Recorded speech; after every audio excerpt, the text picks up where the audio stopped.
Hello, nature lovers, and welcome to another exciting episode of Environmental Systems and Societies.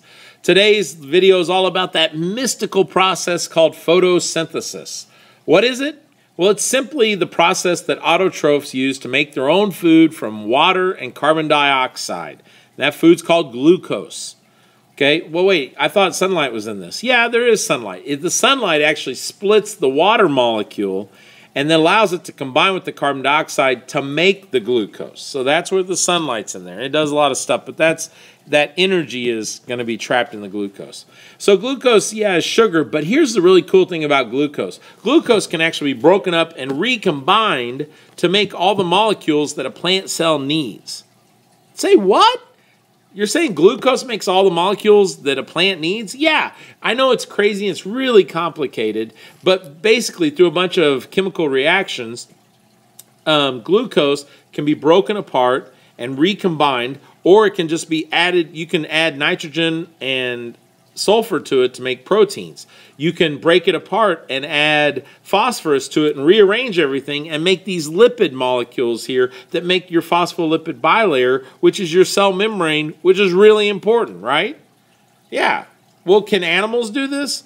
Yes, and they can do it a fair amount, but they can't do it completely. Plants do it more. Plants are the ones that do all of their molecules from glucose. And so they are the ones that make all of our things that we can't. The most important being our essential amino acids. We make most of our amino acids. There's about 20, but 9 of them we can't make. Well, I thought amino acids came from meat. I have to eat meat. You don't. Think about it. This cow has the amino acids, the essential amino acids, sure, but where did those amino acids come from? They came from the grass it's eating. So the plants are the ones that put the amino acids into the ecosystem. Okay? Now, I know we talk a lot about the molecules, and that's very cool, but we also usually talk about glucose as energy, and it is, but it's not energy the cell can use directly. The cell needs ATP, this adenosine triphosphate, and that is something that happens via respiration. And respiration also requires oxygen right here, and that's a waste product from photosynthesis. It's not really a purpose of photosynthesis because the plant doesn't need it right away. Well, it kind of needs it, but that's a different story. But it needs respiration, so we get to use it. So what's the equation that we're talking about? Well, really, to put it all together, you need carbon dioxide, and you add that to water, and you have to have some sunlight, and you have to have some chlorophyll, and when that's all together, it will make glucose and oxygen. So if you want to diagram that out as a system, that would be really cool.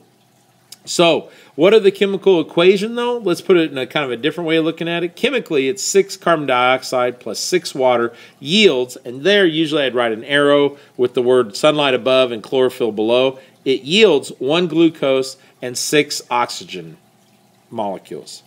All right, now remind you, though, that in addition to the energy part, glucose, what's really cool about it with photosynthesis is it's actually turned into all the other molecules that the plant body needs. And then when we eat the plant, we get those molecules for us. So what happens, if that's so important, and it is, what happens when the sun's not shining? Well, the plant photosynthesizes while the sun's out. When it's not, it still respires. It still turns the glucose into ATP, but eventually it'll run out of glucose. And if it runs out of glucose, eventually it'll die. But there's usually enough buildup during the day that it won't. And so what's kind of weird is during the day, it builds up these big stores of glucose and oxygen's released out into the environment, into the cells. But then at night, all that glucose and oxygen's used up. And so there's sort of this race back and forth between respiration and photosynthesis, using up the glucose, making the glucose, using up the glucose, making the glucose. And if you could see, twice a day, there's this point on this graph where the amount that's used up and the amount that's made is exactly the same. And we call that the compensation point. And you can guess it happens just as photosynthesis is starting and just as photosynthesis is ending, and that just happens to be at dusk and at sunrise. So sunrise, sunset, sunrise, sunset. But anyway, when plants are at the compensation point, they're not making any more glucose, so they're not making those other molecules, which we call biomass. And so really, let me explain biomass better. Biomass is all the mass of living things. If you look at all of our cells, those have a mass to them. And that mass comes from the molecules that are made by breaking up glucose. And so we measure kind of how much is out there, how much stuff's out there by how much biomass is in the ecosystem, I'm sorry. And our biomass is made up of all our cells, kidneys, skin, hair, all that stuff is put together to make biomass. I know that's a whirlwind tour. I hope I explained the basics for you. If you don't get it, please ask me. Otherwise, peace out, homies. Aardvark.